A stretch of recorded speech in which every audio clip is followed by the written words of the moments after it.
Heidi. At syempre, hindi ho tayo nauubusan ng mga hair myths, no? Kaya naman, pagtutuunan natin ang pansin ng ilan sa mga ito. Alam mo, doktora, sabi kasi ng ilan, ano, na ang mga lalaki pala daw, sabi nila, no, mas mabilis tumubo ang mga buhok kaysa sa mga babae. Narinig mo na ba yon? Well, actually, Connie, pareho lang talaga. No? Ang pareho lang ang pagtubo ng ating buhok dito sa itaas, no? Sa terminal hairs na tinatawag, between a girl and a boy, di ba? Meron lang yung kaibahan dun sa pagtubo, dun sa mga buhok natin sa katawan. At alam mo, hindi talaga tayo mauubusan ng mga hair myths. Kaya naman, ngayon pong umagang ito, inihanda namin ng mga professionals, yung mga eksperto talaga dito para sagutin ang ilan sa mga yan pa.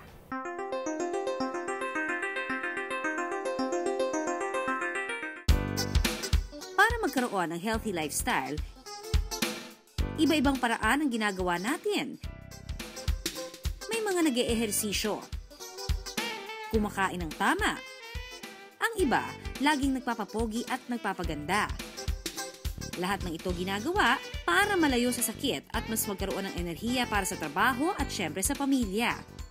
Ang magkaibigang sina Allen at Evelyn, conscious daw sa pag-aalaga ng kanilang kalusugan. Si Allen, isang public relations consultant, mahalaga raw na maging presentable siya sa kanyang mga kliyente. Si Evelyn naman, gustong mapanatili ang dating ganda ng kanyang crowning glory, kaya madalas din daw siyang magpa-treat ng buhok. Maalaga man sa kanilang buhok, may sikretong tinatago sina Allen at Evelyn. Pareho silang nakakaranas ng hair fall. Laking takot daw ni Allen na magsimulang malagas ang kanyang buhok noon. Tuwing umaga raw at naghahanda siya papasok ng trabaho, napapansin niya na tumataas ang kanyang hairline sa noo. Kaya ang ginagawa ni Allen ay tinatakpan na lang niya ng parte kung saan naglalagas ang kanyang buhok. Mga 2 years ago napapansin ko na nagkakaroon ako ng hair fall pero pakonti-konti lang.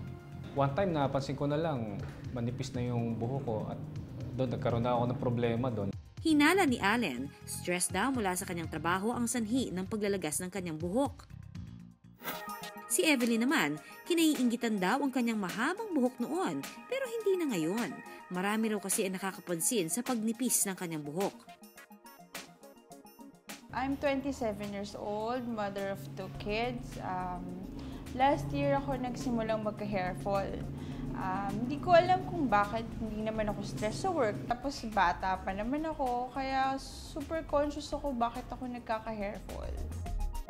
Hindi raw maintindihan ni Evelyn kung bakit naglalagas ang kanyang buhok. Ayon sa siyensya, parehong pwedeng makaranas ng hair loss ang mga lalaki at mga babae. Sa mga lalaki, karaniwang nagsisimula ito sa front hairline, sa noo at sa ibabaw ng ulo. Ang mga babae naman, karaniwang numinipis ang buhok sa buong ulo. Ang iba nawawalan ng buhok mula sa ibabaw. May iba't ibang dahilan kung bakit nakakaranas ng paglalagas ng buhok, gaya ng pagbubuntis ng babae. Naturally, ang buhok mo, 90% niyan nasa growth phase, kaya humahaba yan. 10% ng buhok mo, tinatawag nating resting phase o nagpapahinga. Hindi siya actively growing. Pag nagnganak ka, yung 10% na nasa resting phase ng buhok mo, yun naglalagas yun eh. Yung 10% na nagiging 20, parang ganon. Ngayon, pagka yan nag-persist o nagtagal, lampas ng 5 buwan, umabot na ng 1 taon, naglalagas ka pa rin, doon may problema na. So, yan dyan related ang hair loss at ang pagbubuntis. Ang pagkakaroon ng stress at ang sobrang pagjejeta, halimbawa, pwede ring makapagdulot ng mga pagbabagong ito. Kung may problema sa thyroid o kaya anemic, pwede ring malagasan ng buhok. Para mapigilan ang hair loss, mga babae mahilig mag-ponytail. Iwasan mo masyadong mahigpit. Na pati yung kilay mo nandito na, di ba? Iwasan ang mahigpit na pagpo-ponytail. Mga rollers na mahihigpit.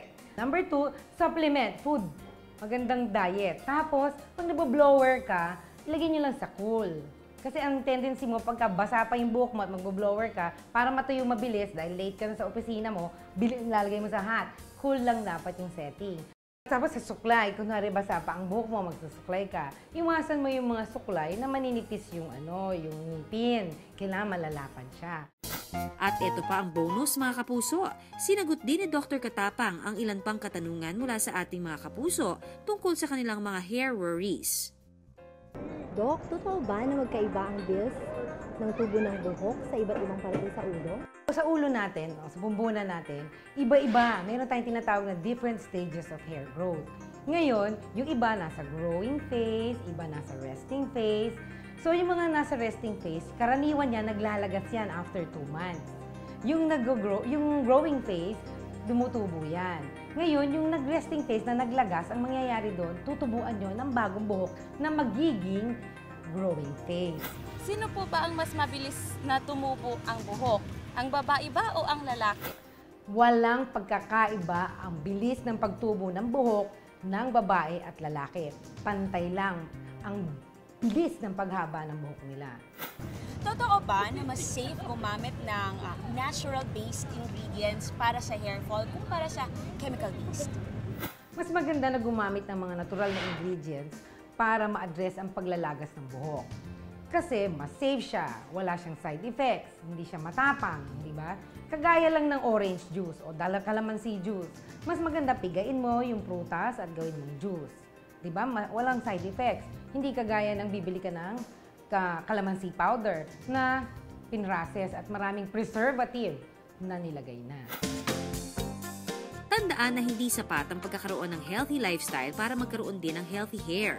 Ang buhok, napapaganda ng nutrisyon, pag-aalaga at sa pamamagitan ng paggamit ng mga tamang produkto para rito. Huwag basta-basta gumamit ng mga hindi inirekomenda ng inyong doktor.